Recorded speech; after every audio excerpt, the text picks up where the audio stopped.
proceedings kasi, dito inaalam kung yung leader ay dapat na maging leader pa. Oh, tangina yan. Bobo talaga. Dito daw sa impeachment, din dyan daw inaalam kung yung leader dapat maging leader pa. Gagong putang ina. Hindi, bobo. Yung leader sa impeachment, putang ina yan, ang tinitingnan dyan, yung accountability, yung leader dapat maging leader pa. Gago. Hindi, ano, eleksyon ng mga leader, ganon. I nominate this new leader, ganon. Tanga. Yung impeachment, ano yan, Court of Political Accountability. Diyan, tinitingnan kung yung ano ba, yung isang opisyal ba ay lumabag sa kanyang trabaho bilang impeachable officer. Lumabag ba siya? Meron ba siyang grave abuse of discretion? Sumobra ba siya sa kanya, sa mandato niya? Nagnakaw ba siya? Kaya nga may grounds of impeachment eh. Oo, at dahil doon, pwede na siyang ma-disqualify. Meron po putang ina ganyan magpaliwanag, tatanga-tanga.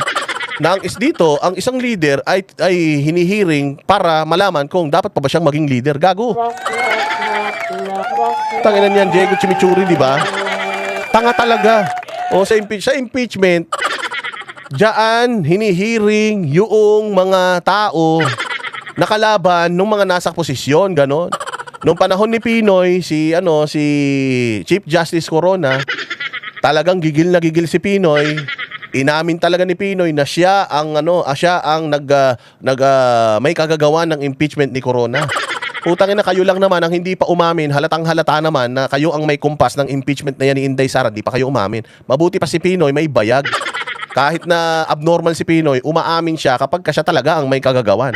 Ako ang may kagagawan dyan sa impeachment ni Corona. Oh, kaya pipirmahan ko yan, yung BIR na yan para lumabas yan. Oh, kayo, sabi ninyo, hindi kaya pinirmahan ni Pangulo yan.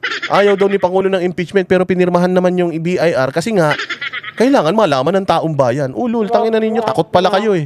Aminin ninyo, kung matatapang talaga kayo, ako si Bongbong Marcos at ayaw ko kay Inday, gagawin ko lahat. Para si Inday Sara ay hindi mailuklok sa 2028. Aminin nyo na. Utangina ninyo, gumaganyan pa kayo, wala pala kayo eh. Mga supot pala kayo eh. Yung kanyang kapasidad, yung kanyang mental health. Mental health? Gago. Putang ina mo, hindi naman mga psychiatrist, yung mga senador. Ang nag-check ng mental health, putang ina mo, doktor. Doktor sa utak. Psychiatrist, psychologist. Yan yung mga nag-aaral ng behavior ng tao at ng utak. Hindi senador, hindi impeachment court, tanga. Hindi naman mga expert ang mga yan sa human behavior. Hindi naman expert ang mga yan sa neuroscience, tarantado. Putang inan to, bobo talaga. Napaka-inutil ng babae na ito, no? Tanginan yan. Nakukuha mo magsalita ng ganyan sa harap ng media na puta, puro kabobohan yung sinasabi. Pag ako naging spokesperson ni Inday Sara pagdating ng 2028, putang ina, bababuyin ko lahat talaga tong mga media na ito. Oo, putang ina, bobo eh, mga media eh. O ako yun ang sasabihin ko eh, di ba? Kay Padjong Dang, dyan sa Japan, mabuhay ka, Pagiyo Dang ba yan? Shout out. Lagi daw siya nanonood. Sasabihin ko lang eh. Claire Castro ko, ako nandiyan dyan eh. Claire, ano sinasabi mo na behavior? Yung utak, takbo ng utak, health, mental health? Yung mga senador, so expert, si Bongo, sa mental health ng tao, si Rizal Tiberos, expert siya sa mental health. Bakit sila ang mag-a-assess kung nasa tamang pag-iisip pa ba si Inday?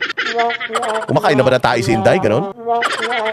Tangina, bobo talaga. Pucha, hindi niya talaga alam yung pinagsasabi niya. Basta may lumabas talaga sa... tama yung sinasabi ni Inday. Si Claire Castro, garbage in, garbage out.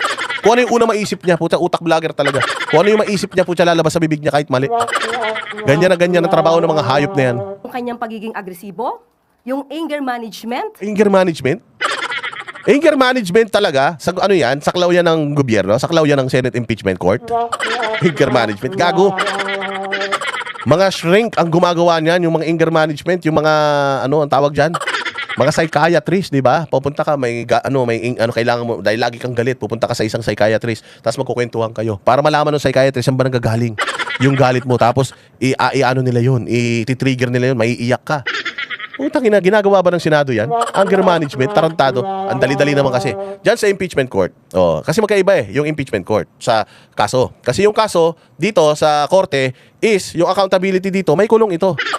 May kulong ito. Kapag ikaw ay kinasuhan dito at may karampatang parusa ito sa batas. Kulong at saka multa.